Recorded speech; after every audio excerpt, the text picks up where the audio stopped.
As histórias são muito antigas. As histórias contam coisas que a gente sente. Às vezes, contam como nasceu o sol, como nasceram as árvores. Tem histórias que contam coisas da época que os bichos falavam. Tem muitas histórias nesse mundo. Aliás, o mundo inteiro conta histórias. E eu vou contar aqui para vocês duas histórias. Uma de cá e outra de lá. Essa história que eu vou contar aconteceu do lado de cá, nessas terras que os nossos pés pisam. Estão preparados? Então respira fundo, que lá vem história. Contam que quando o Paraná nem se chamava Paraná, havia um grande guerreiro chamado Curiaçu. Curiaçu era o mais gentil de todos. Curiaçu era o mais alto de todos. Curiaçu era o mais forte de todos. Os amigos o admiravam e os inimigos o temiam. Contam que quando uma cobra via Curiaçu, ela saía correndo de medo. E que Curiaçu conseguia flechar até mesmo um peixe nadando. Curiaçu morava numa aldeia. Do outro lado havia outra aldeia. E eles viviam brigando. Eles brigavam porque... Aliás, por que é que a gente briga? Pelo quê que você briga? O fato é que as aldeias viviam brigando. E nessa aldeia inimiga morava uma linda jovem chamada Guacira. Certo dia, Curiaçu saiu para caçar a onça. Curiaçu sentia o cheiro de onça. Curiaçu viu pegadas de onça. E viu que as pegadas da onça começaram a ficar cada vez mais rápidas até alcançar uma pegada de um pé pequenininho, um pé de moça. Era a pegada de Guacira, que tinha se embrenhado na mata à procura de ervas curativas. Guacira, quando se deu conta, a onça... Ô, gente, quem aqui na hora do medo fecha os olhos e fala: tomara que seja mentira, tomara que seja mentira, tomara que seja mentira. Mas abre os olhos e o medo tá lá. Quem aqui na hora do medo fala: eu?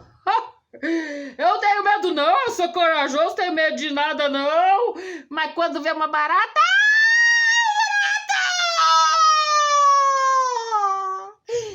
Quem aqui na hora do medo olha bem dentro dos olhos do medo?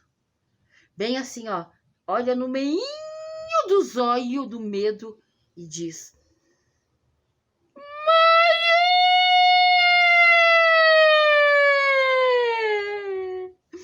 A Guacira, quando viu a onça, ela desmaiou. E nem viu que Curiaçu chegou a tempo com seu arco e flecha, apontou para a onça e a onça... O moço, o Curiaçu, pegou a moça, a Guacira, no colo e levou até a beira do rio e molhou o lindo rosto de Guacira para que ela despertasse. Mas Curiaçu não percebeu que do outro lado um guerreiro da tribo inimiga estava olhando e viu tudo e achou que ele estava raptando a Guacira. Então ele chamou todos os outros guerreiros.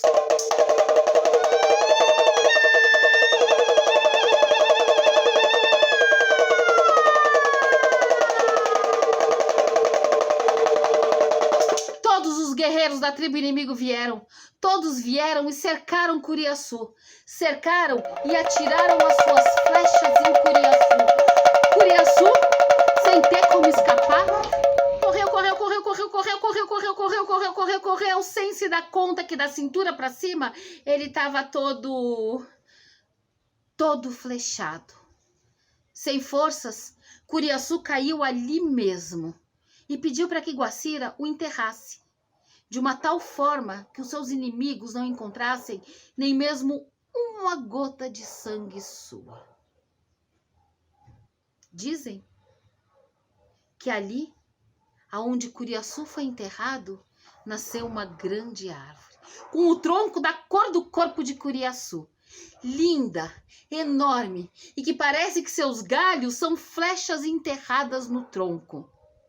Dizem que na mesma hora, Guacira foi transformado num pássaro, na gralha azul.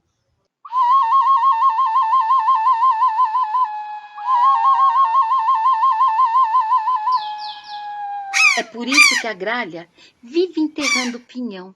Se você olhar bem direitinho, você vai ver que aquelas partes do pinhão parecem gotas de sangue. E a gralha azul enterra tudinho, para que ninguém ache nem mesmo uma gota de sangue. Bom, assim contam como nasceu a primeira araucária. Uma árvore que está aqui nessa terra desde a época dos dinossauros. E que se a gente não cuidar, ela vai desaparecer. Assim me contaram e assim eu vos contei.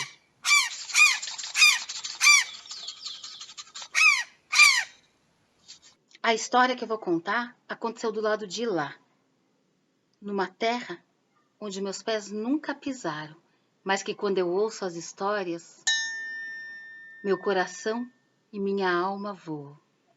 Estão preparados? Então respira fundo, que lá vem história.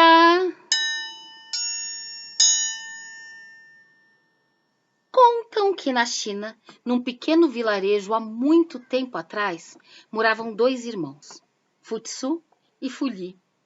E embora eles fossem filhos do mesmo pai, não se davam nada bem.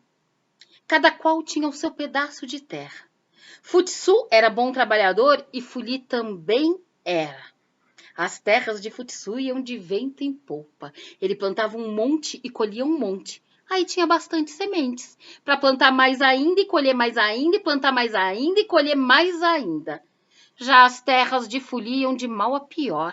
Ele plantava um monte, mas colhia muito pouco.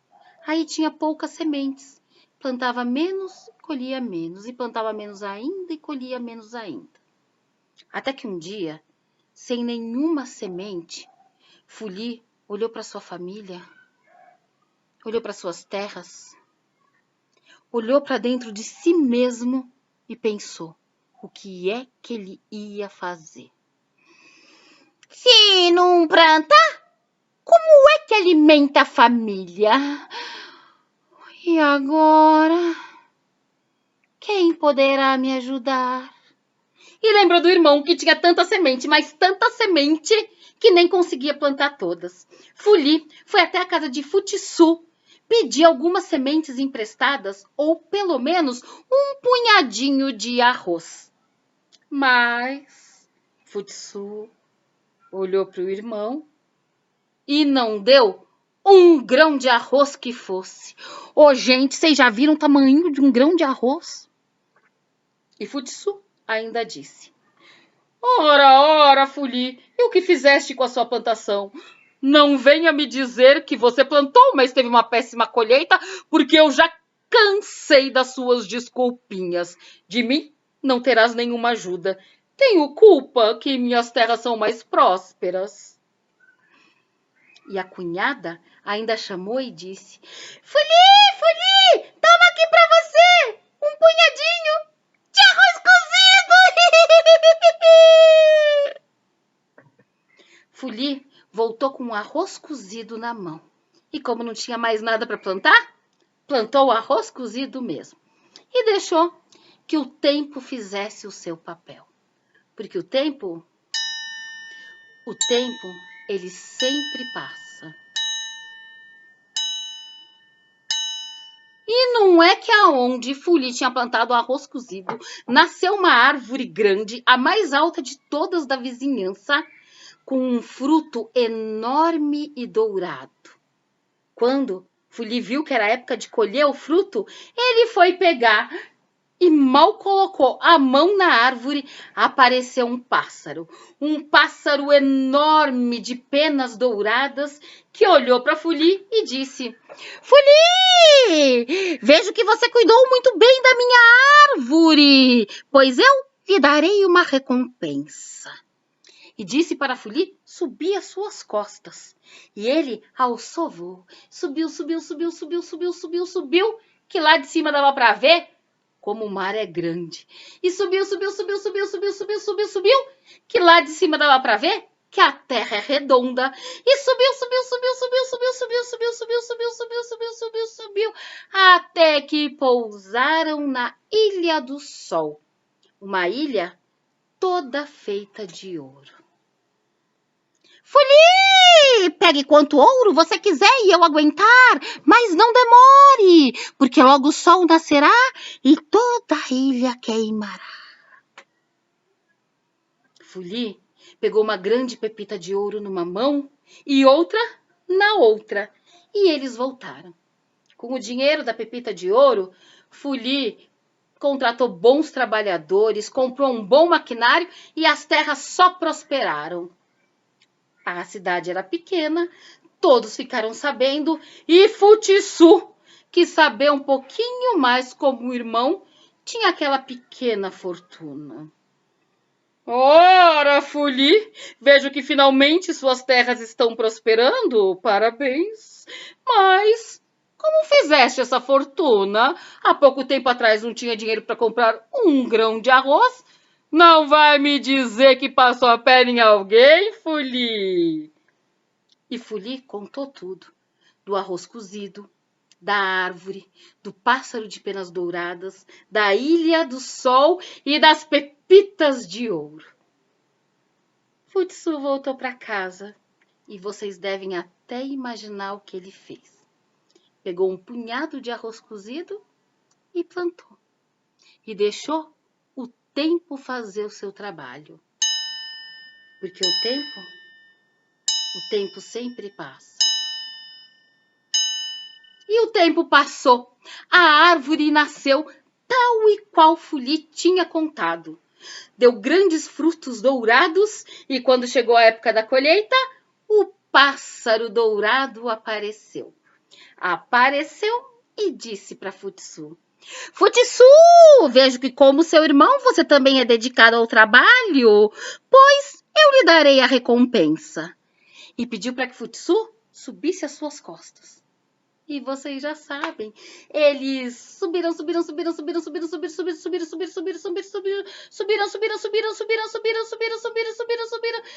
subiram até que pousaram na Ilha do Sol.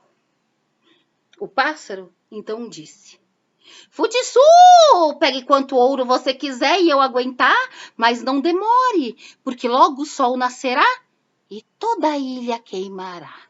Mas Futiçu, ganancioso do jeito que era, nem ouviu o pássaro. Foi logo pegando umas sacolas que ele tinha trazido e enchendo de pepitas de ouro. Quando o pássaro viu aquele monte de sacolas cheias, ele gritava: Basta que eu não vou aguentar! Basta que o sol logo nascerá! Futiçu falava: você vai aguentar sim, pássaro, e espera que eu ainda vou encher mais algumas.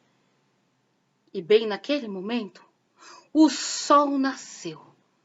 Nasceu e derreteu todo o ouro que tinha na ilha, fazendo uma imensa fogueira.